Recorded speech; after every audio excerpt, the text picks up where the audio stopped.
नमस्कार, मैं अशोक व्यास हूँ और प्रसन्नता हमारे साथ नित्य बनी रहती है। इस बात को बढ़ाने में कई बार ऐसे अवसर जब हमें एक ऐसी विदुषी और कोकिल कंठ वाली कवयित्री के साथ में पुनः वाइड एंगल में मिलने का अवसर मिलने वाला है, तो मैं बहुत प्रसन्न हूँ डॉक्टर शशि तिवारी जी का स्वागत करते हुए। तो सबसे पहले प्रणाम के साथ आपका प्रणाम, अभिनंदन है। प्रणाम। नमस्कार, और स्वागत है आपका। हमारे आईटी गोल्ड के जो दर्शक हैं वो भी एक परिवार की तरह हो जाते हैं। उसको ध्यान में रखते हुए मैं ये याद कर रहा हूँ कि बहुत बरस पहले जब आप न्यूयॉर्क पधारी थीं, तब जी, आपके साथ में रूबरू न्यूयॉर्क स्टूडियो में बैठकर बात करने का अवसर हुआ था। अब तक आपकी 32 लगभग पुस्तकें प्रकाशित हो चुकी हैं। कई मंच आपको आपकी अभिव्यक्ति के साथ के माधुर्य को लेकर भी जानते हैं। संस्कृत भाषा में लगभग 40 वर्षों तक आपने अध्यापन किया। आप आगरा यूनिवर्सिटी में संस्कृत विभाग की हेड ऑफ द डिपार्टमेंट भी रहीं। प्रारंभ जब आपके साथ इस बातचीत का कर रहे हैं तो क्यों ना आपके द्वारा रचित गणपति जी या सरस्वती माता की आराधना से किया जाए। जी। पहले हम भगवान विनायक को प्रणाम कर लें? जी, जी, बिल्कुल, बिल्कुल, निर्विघ्न समाप्ति करते हैं वो हर कार्य की। बिल्कुल। तो 2 दोहे प्रस्तुत कर रही हूँ, उसके बाद एक संस्कृत की छोटी-सी वंदना माँ वाणी की प्रस्तुत कर दूँगी। स्वागत। प्रथम नमन है आपको, हे गणपति भगवान।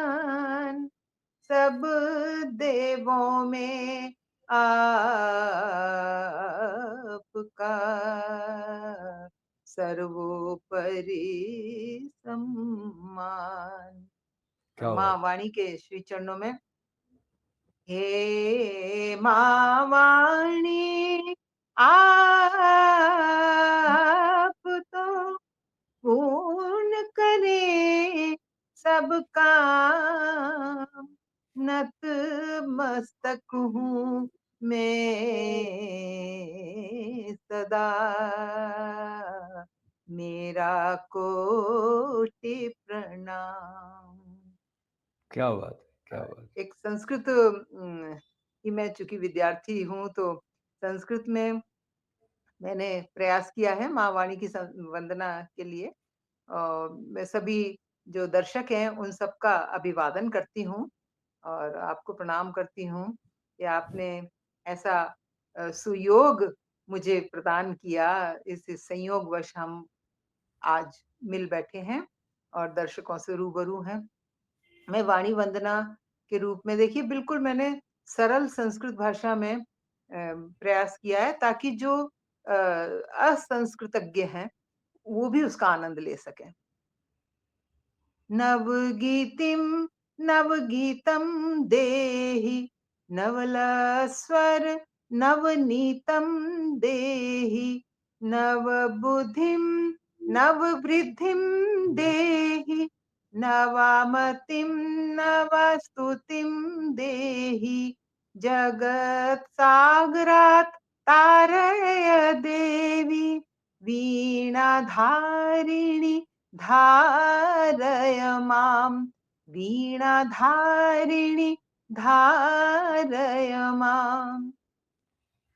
नवशब्दं नवज्ञानं देहि, नवशब्दं नवज्ञानं देहि, नव अर्थं नवमानं देहि, नवविद्यां नवमेधां देहि, नवकण्ठं नवगानं देहि, जगत्सागरात् तारय देवि, वीणाधारिणि धारय माम्, वीणाधारिणि क्या बात है! धारय माम्। हे माँ, जैसे आप वीणा को धारण करती हैं इतनी सहजता से, वैसे ही मुझे भी धारण करें, अपने हृदय में मुझे स्थान दें। तो बहुत-बहुत प्रणाम माँ सरस्वती नव को। नवगीतम नव शब्दम देहि, बहुत ही सुंदर। और आपने सही कहा कि सरल भाषा में है, संस्कृत में है, लेकिन ऐसा लगता है कि सहज ग्राह्य है।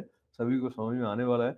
पर समझ की बहुत बात धन्यवाद। करें कुछ जो सीढ़ियाँ आपके साथ सृजन यात्रा की तय करते हुए जो प्रारंभिक रचनाएँ आपकी थी उसमें गीतों की प्रधानता रही या छंद मुक्त कविताएँ आपने रची? छंदबद्ध रचनाएँ इन्हीं की प्रधानता रही क्योंकि मैं जब बहुत छोटी-सी थी 2.5 साल की, तब से ही कुछ गुनगुनाया जो करती थी। मेरे दादा-दादी और मेरे माता-पिता सब लोग बताते हैं कि मैं 2.5 साल की थी जब बोलना बच्चा शुरू ही करता है 2 साल के बाद। तो मैं कुछ गुनगुनाती थी और कुछ तुकबंदी कर किया करती थी।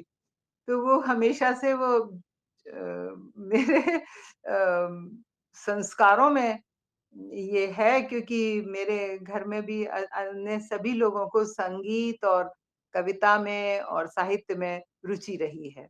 तो वो वातावरण मुझे परिवार में मिला। ये जो छंदबद्ध रचना के साथ में एक व्याकरण है, काव्य शास्त्र की तरफ से जो संरचना मिली है, उसको ध्यान में रखते हुए रचना की जाती है या वो एक स्वतः स्फूर्त लय जैसी अंदर से प्रस्फुटित होती है जिसमें छंदबद्ध रचना आ जाती है? जी, मैं अपना अनुभव बताती हूँ कि स्वतः स्फूर्त एकदम बाहर आती है वो अचानक ही। उसके लिए हमें प्रयास नहीं करना पड़ता। लेकिन जब उसको हम सजाते-सँवारते हैं, तो काव्य शास्त्रीय नियमों का ध्यान करके उसको सुधार लेते हैं, संशोधन कर लेते हैं अगर आवश्यकता है तो। और अगर वो अपने आप में वैसे ही परिपूर्ण मुझे लगती है, तो मैं उसी प्रकार से उसका प्रस्तुतिकरण कर देती हूँ। बहुत ही सुंदर। किसी एक रचना के साथ इस बात को और समझें यदि आप कोई प्रारंभिक समय वाला गीत जो आपको याद हो और ऐसा होता है कुछ गीत आपकी पहचान बन जाते हैं, आप मंच पे जाती हैं तो आपके मन में भी होता है कि ये सुनाया जाए, कुछ दर्शक भी कहते हैं कि वो सुनाइए। वैसा जी। कोई गीत आप सुनाएँ? जी।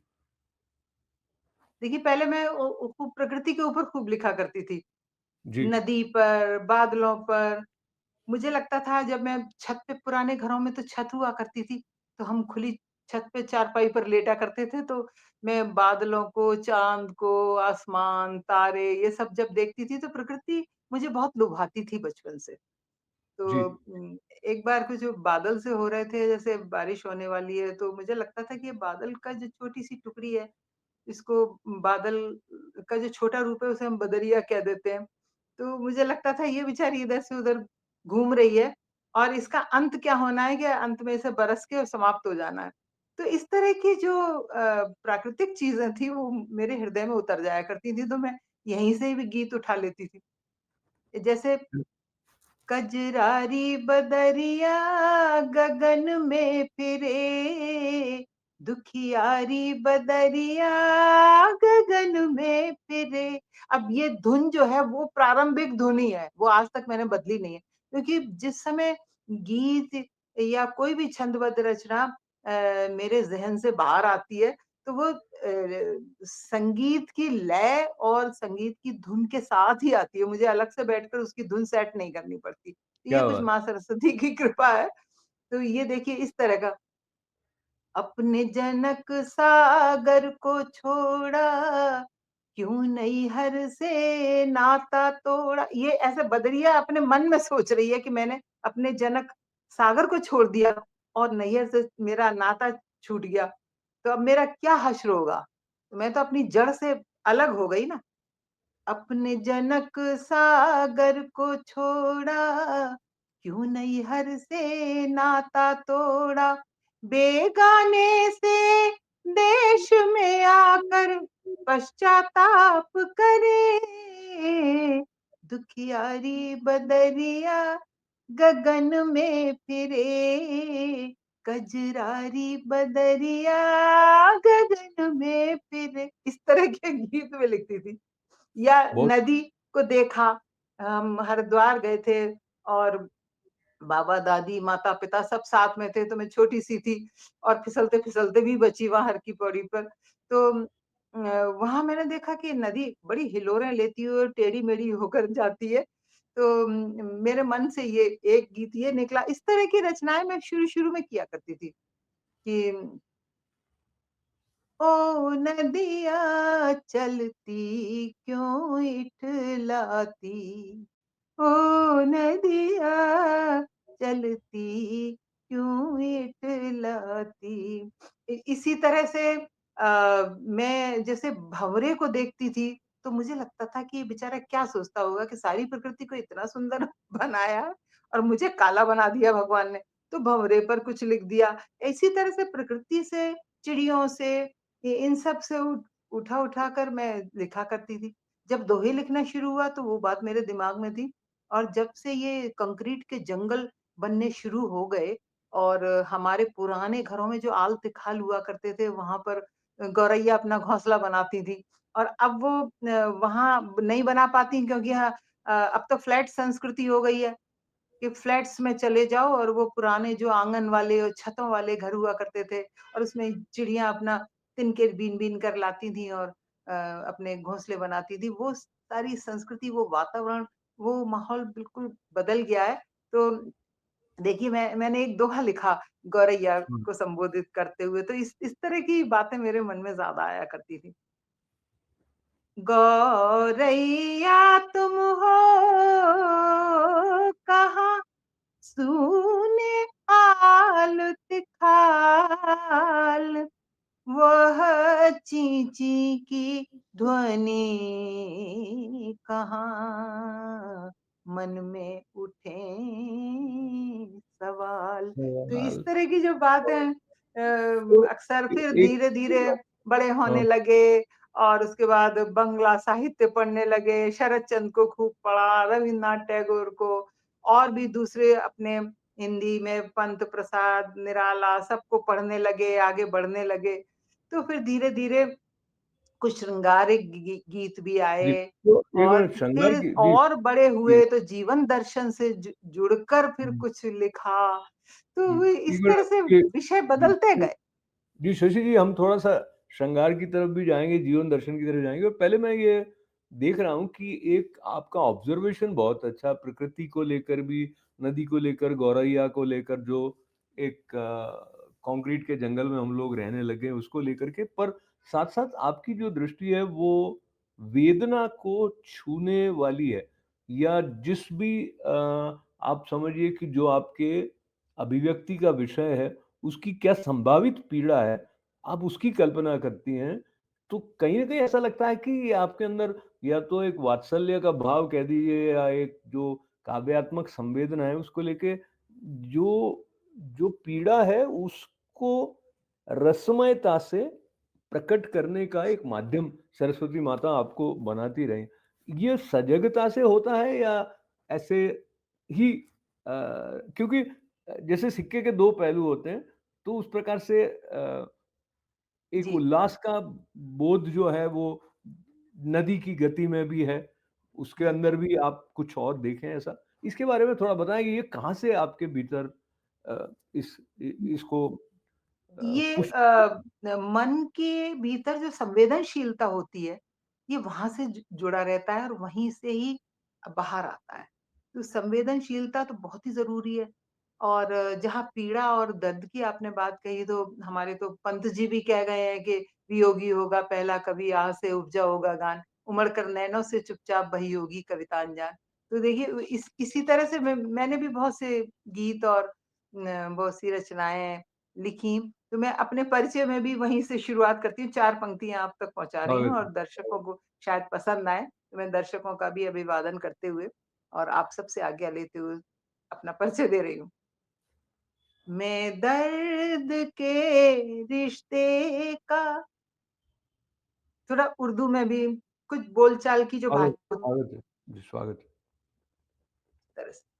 मैं दर्द के रिश्ते का मुकम्मल बयान हूँ, सारे जहां में बिखरे हुए गम की शान हूँ, पर के बिना भरे जहां परवाज़ परिंदे पर के बिना भरे जा उड़ान परिंदे,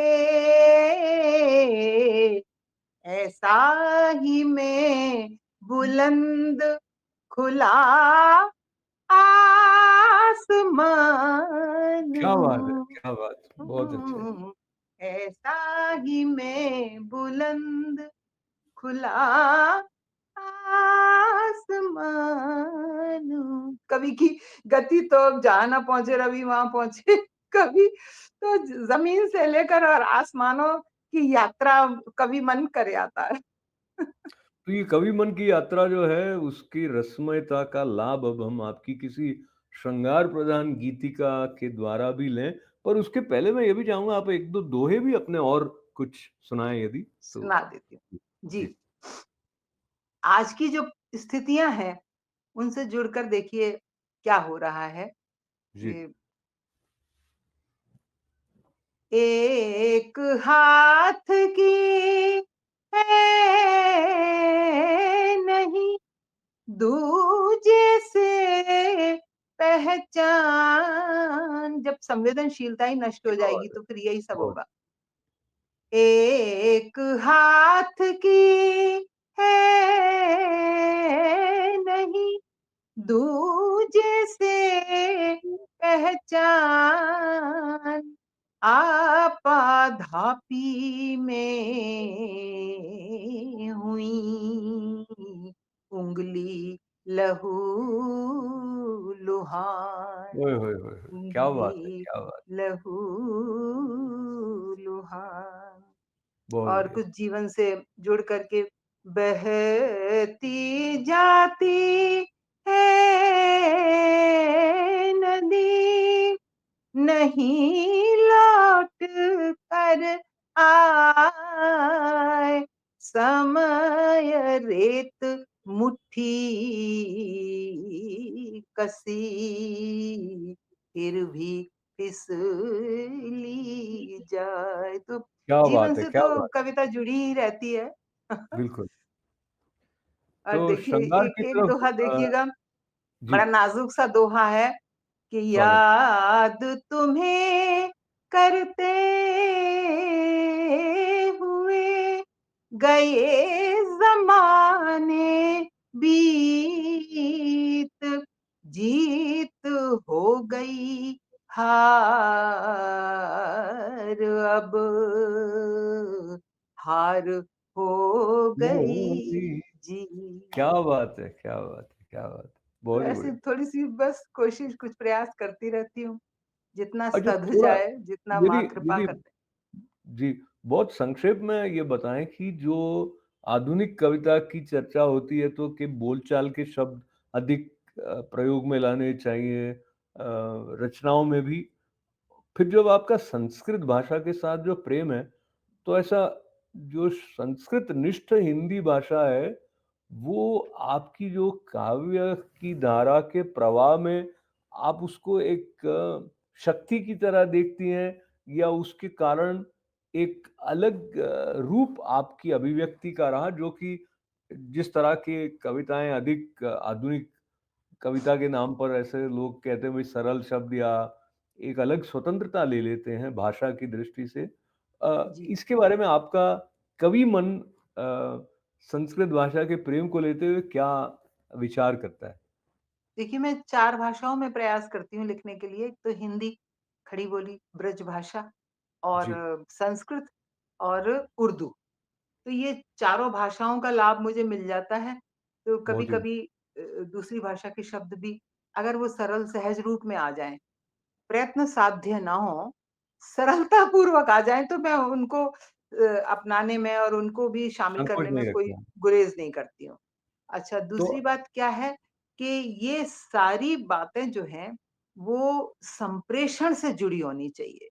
जो जी, हमारी अभिव्यक्ति है, अगर उसमें संप्रेषणीयता है, तब तो उसका लिखना, सुनाना, पढ़ना, गुनना वो सब सार्थक है। अगर उसमें संप्रेषण ही नहीं है, तो हमारे दिल से निकलेगी तो वो दूसरे के दिल में कैसे उतरेगी? बहुत तो सुंदर, बहुत यहाँ से दिल से निकली और सुनने वालों के हृदय में उतर जाए और उनकी आत्मा तक का स्पर्श कर ले, तब हमारे लेखन की सार्थकता है।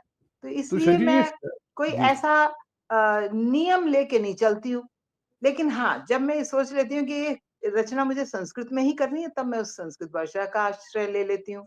और जब जी, मुझे तो आम बिल्कुल, तो बोलचाल की शशि भाषा जी में करनी जी, होती है, तो दूसरे शब्द जी, भी आ जी, जाते हैं। तो जी समय की सीमा को देखते हुए मैं चाहता हूँ कि 2 बातें हम आपसे और सुन लें, जिसमें से एक तो खड़ी बोली का उल्लेख आपने किया, तो कोई एक रचना छोटी हाँ, खड़ी एक रचना बोली एक गीत सुनाती हूँ देखिए, अगर आँखें शीर्षक से ये मेरा गीत है। हालाँकि अब जिन आँखों को देखकर ये गीत लिखा वो आज इस दुनिया में नहीं है। आपको तो पता जी, ही है। तो देखिए आँखें जो हैं वो यूँ तो हमारे शरीर के सभी अंग बहुत महत्वपूर्ण हैं, लेकिन आँखें सबसे ज़्यादा जीवंत होती हैं। तो इसलिए शायद आँखें मुझे प्रभावित करती रहीं। मैंने स्वागत कोशिश की देखिए। जी, नींद से जागी आँखें, बहुत बड़भागी आँखें, कि इनमें इतनी गहराई, डूबा जो इनमें उसको फिर नींद नहीं आई। वाह! तुम्हारी आँखों का शुक्रिया आँखों का, तुम्हारी आँखों का शुक्रिया आँखों का। अब देखिए इसमें शुक्रिया शब्द मैं ले आई। मुझे लगा बिल्कुल, धन्यवाद से ज़्यादा शुक्रिया जो है वो जल्दी सहज संप्रेषण हो जाएगा।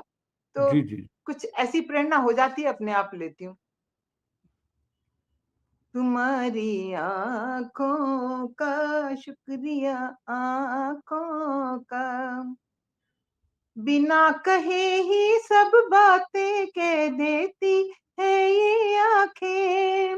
मन में भेद छुपा लो फिर भी कह देंगी ये आँखें। चली है जब जब पुरवाई, चली है जब जब पुरवाई, इन आँखों की खुशबू में इन आँखों की खुशबू मेरे मन को यूँ भाई, कि कि दिल और शाखों का, कि दिल और आँखों का शुक्रिया आँखों का, हाल ये लाखों का शुक्रिया आँखों का, नींद से जागी आँखें, बहुत बड़भागी आँखें, कि इनमें इतनी गहराई, डूबा जो इनमें उसको फिर नींद नहीं आई। तुम्हारी आँखों का शुक्रिया आँखों का। क्या बात है, क्या बात है! शशि जी बहुत-बहुत धन्यवाद है है आपका। लंबा गीत है लेकिन आपके पास समय कम है ना इसलिए मैंने एक ही बंद सुनाया। जी, जी। बहुत-बहुत धन्यवाद और फ़िलहाल जब हम विदा आपसे ले रहे हैं इस श्रृंखला में, इस बातचीत से, तो जो आपकी यात्रा रही है कवयित्री के रूप में, उसमें कोई ऐसे क्षण रहे होंगे किसी मंच की प्रस्तुति के, जो आपके साथ ठहर गए हों, उसमें बहुत आह्लाद रहा हो या संतोष रहा हो या ऐसा कोई एक संस्मरण यदि आप संक्षेप में सुनाएँ? संस्मरण सुनाती हूँ मैं रामधारी सिंह दिनकर जी के साथ। तो जी, वो तो राष्ट्रकवि थे, तो मैं उनके दर्शन करके ही बहुत अभिभूत हो गई थी। तो जहाँ वो मंच पर बैठे थे, तो जब मुझे मंच पर बुलाया गया, तो मैं थोड़ा उनसे नीचे वाले भाग में बैठ गई। लेकिन उनका इतना बड़ा दिल और ऐसा बड़प्पन देखिए जो अ इस तरह के लोग होते हैं उनमें बड़प्पन तो होता ही होता है जी, जी, और जी। हम इतने अभिभूत थे उनके दर्शन करके कि आज हम रामधारी सिंह दिनकर जी को देख रहे हैं क्योंकि मैं तो उस समय पढ़ती थी और उनके सामने तो मैं कुछ भी नहीं थी। लेकिन उस समय मैं कविता पाठ करने गई थी तो उन्होंने एक बहुत बड़ी बात ये कही कि बेटा तुम नीचे वाले भाग में क्यों बैठी हो? यहाँ बैठो, जहाँ हम बैठे हैं ऊपर आओ। जिस मंच पे 2-3 भाग ऐसे बना देते हैं ना तो चढ़ के जा रहे हैं। हाँ, तो मैंने कहा कि नहीं आप तो मेरे पूज्य हैं और मैं तो आपको देखकर प्रणाम कर रही हूँ और मैं आपके समकक्ष थोड़ी है जो मैं आपके बराबर वाले हिस्से में बैठ जाऊँ, इसलिए मैं नीचे बैठी हूँ। बोले वैसे ये विनम्रता बहुत अच्छी है, ये विनम्रता तुम्हें बहुत आगे ले जाएगी, लेकिन इस समय जैसे मैं काव्य पाठ करने जा रहा हूँ, ऐसे ही तुम भी काव्य पाठ करने जा रही हो, तो कवि में कोई छोटा-बड़ा नहीं होता। लेखनी और माँ वाणी की कृपा सबको बराबर मिलती है, तो इसलिए तुम नीचे नहीं बैठोगी, आओ यहाँ बैठो बेटा। तो इस तरह से उन्होंने कहा कि मेरे क्या बात एकदम आँखों में क्या बात आँसू आ गए और प्रसन्नता की कोई सीमा नहीं रही, तो उन क्षणों को मैं आज तक नहीं भूली। ये क्षण आपने हमारे साथ बाँटे इसके लिए भी आपका आभार और ये प्रेरक है न केवल आपके लिए बल्कि औरों के लिए भी किस प्रकार से पारस्परिक सम्मान जो है वो सहज होता है जब आप सृजनशीलता की यात्रा में उस शिखर तक पहुँचे होते हैं, जहाँ पर आप रामधारी सिंह दिनकर जी बनते हैं, राष्ट्र कवि बनते हैं। तो समय शशि नहीं जी है बहुत आपके ही पास, नहीं आनंद तो एक आध गज़ल सुनाती या मैं ब्रजभाषा का कुछ सुनाती। एक और कार्यक्रम जी और कार्यक्रम हम उस दृष्टि से चलिए, करेंगे, पर फिलहाल जो एक माध्यम की सीमा है, तो उसका जी, सम्मान करते हुए आपके चरणों में जी। प्रणाम, धन्यवाद के साथ हमारे दर्शकों की आप तरफ से भी सबको आपको बधाइयाँ। सभी दर्शकों को भी मेरा प्रणाम और आपको बहुत-बहुत हृदय से आभार व्यक्त करती हूँ कि आपने मुझे ये सुअवसर दिया कि तो मैं आपने मेरा आपके आग्रह स्वीकार किया और कार्यक्रम हम में एक सम्मिलित जी, हो सकूँ। एक और कार्यक्रम आपके साथ शीघ्र करें, ऐसा विचार और धन्यवाद। प्रणाम। नमस्कार।